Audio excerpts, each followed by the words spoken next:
அன்பு செல்லமே, உன்னுடைய வாழ்க்கையா இது? என் வாழ்க்கை எப்படி இப்படி மாறியது என்ற நீயே ஆச்சரியப்படும் வகையில் உன் வாழ்க்கையின் நிலை மாறப்போகிறது.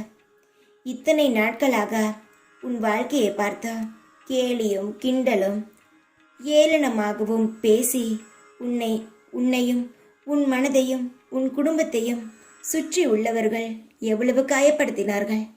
ஆனால் இனி யாரும் எந்த வார்த்தையும் பேச முடியாத அளவுக்கு உன் வாழ்க்கையின் தரம் உயரப்போகிறது. உன் வாழ்க்கையில் தொழில்களிலும் தடங்கல்கள் இருந்திருக்கலாம். ஆனால் இனி உன் வாழ்க்கையில் உள்ள தொழிலில் தடங்களே இருக்காது. எல்லாமே சந்தோஷமாக ஏற்றங்களாகவே உன் வாழ்க்கை முன்னுக்கு வரப்போகிறது. இதுவரை உன் வாழ்க்கையா இப்படியா கேவலமாக பேசி முகம் சுளித்தவர்கள் மத்தியில் நீ புன்னகையுடன் வாழ்ந்து காட்டப் போகிறாய். தேடி அலையும் உனக்கு ஒரு சிறு கதை சொல்கிறேன், கேள்.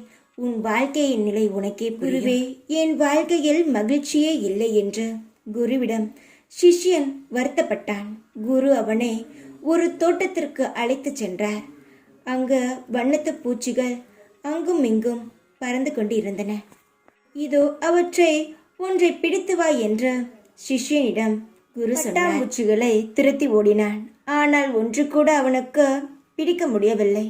பரவாயில்லை, வா, நாம் தோட்டத்தின் அழகை ரசிக்கலாம் என்று அவனை தோட்டத்திற்கு நடுவே அழைத்து சென்றார்.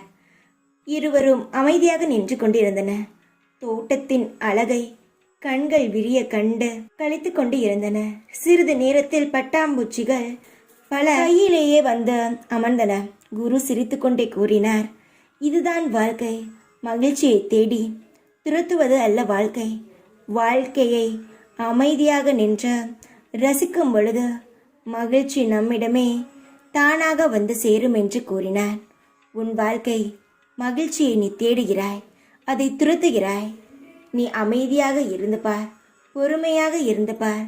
உன் வாழ்க்கையிலும் மகிழ்ச்சியும் எல்லா செல்வங்களும் நிலைத்திருக்கும். கவலைப்படாதே, பொறுமையாக இரு, எதற்கும் கவலைப்படாதே. வாழ்க்கை என்பது மாறக்கூடியதுதான்.